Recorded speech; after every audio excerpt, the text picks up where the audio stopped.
नमस्कार मित्रांनो, आपलं सहर्ष स्वागत आहे. आजचा विशेष असा एक भाग आहे. आजचा विषय आहे की प्राध्यापक हे नाव कोणी वापरावं. मित्रांनो, ज्यावेळेस तुम्ही अध्यापनाला सुरुवात करता, तुम्ही प्राध्यापक पदासाठी सुरुवात करता, तर अशा वेळेस तुम्हाला काही प्राध्यापकांच्या प्रकारातून तुम्हाला जावं लागतं. पहिला जो प्रकार आहे तो आहे सहाय्यक प्राध्यापक.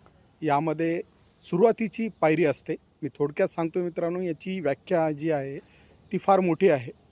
त्यानंतर आहे सहयोगी प्राध्यापक. हे मध्यम स्तर आहे मित्रांनो. यामध्ये जवळपास 5 ते 8 वर्षापर्यंत तुम्ही संशोधनाचं काम करावं लागतं. काही वर्ष तुम्हाला शिक्षण दिल्याचा, अध्यापन केल्याचा अनुभव तुम्हाला लागतो आणि त्यानंतर जे पद असतं मित्रांनो, ते असतं प्राध्यापक या नावाचं. प्राध्यापक या पदासाठी तुमच्याकडे काही निकष दिलेले आहेत. तुमचे काही संशोधन पेपर प्रसिद्ध असावे लागतात. तुमच्याकडे काही संशोधक विद्यार्थी तुमच्याकडून हातातून केलेले असावेत, म्हणजे तुमच्या मार्गदर्शनामार्फत ते बाहेर पडलेले असावेत. त्याचे प्रत्येक विभागामध्ये, प्रत्येक शैक्षणिक संस्थांमध्ये नियम वेगवेगळे असू शकतात. परंतु ही जी पायरी आहे, ह्या 3 पायऱ्यांनुसारच प्राध्यापक हे पद चाललेलं असते. यानंतर जे एक पद असतं ते म्हणजे वरिष्ठ प्राध्यापक. त्याच्यासाठीची जे अनुभव आहे तो सर्वात जास्त असतो आणि त्यानुसार त्यांना पे स्केल मिळालेला असतो. आणि ही एवढी 3 प्रकार महत्त्वाची आहेत. ती म्हणजे सहाय्यक प्राध्यापक, सहयोगी प्राध्यापक आणि प्राध्यापक. आजकाल काय चाललं आहे मित्रांनो, कोणीही येते नावासमोर प्राध्यापक लावतं.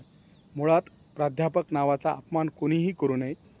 तुमची शैक्षणिक पात्रता जशी, तसं तुम्ही त्या पद्धतीने नाव वापरावं. आता बहुतेक ठिकाणी मी पाहतो मित्रांनो, शाळेमध्ये असेल, महाविद्यालयामध्ये असेल की चांगल्या प्रशासकीय व्यवस्थेमध्ये सुद्धा असेल, तर अशा वेळेससुद्धा एखाद्याकडे जर एखाद्या पदाचा चार्ज असतो किंवा त्याच्याकडे त्याचा पदभार दिलेला असतो, तर अशा वेळेससुद्धा त्यांनी त्यांचा पदभार स्वीकारत असताना, काम करत असताना सुद्धा प्रभारी म्हणून या अर्थानेच त्या ठिकाणी स्वाक्षरी करणं गरजेची गोष्ट आहे. प्रभारी म्हणून त्या ठिकाणी नमूद करणं महत्त्वाची गोष्ट आहे. बहुतेक ठिकाणी तुम्ही बघत असाल, मी बघतोय की महाविद्यालय आणि शाळेच्या ज्या प्राचार्य किंवा मुख्याध्यापक असतील, ही जे आहेत, प्रभारी असले तरी ही सरळ स्वाक्षरी करतात.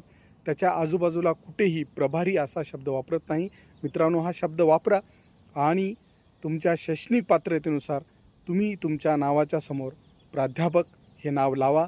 सहाय्यक प्राध्यापक हे नाव लावा किंवा सहयोगी प्राध्यापक हे नाव लावा. पण प्राध्यापक पदाचा वापर कोणीही करू नये. 9वी, 8वी, 10वीच्या विद्यार्थ्यांना शिकवणारा शिक्षकसुद्धा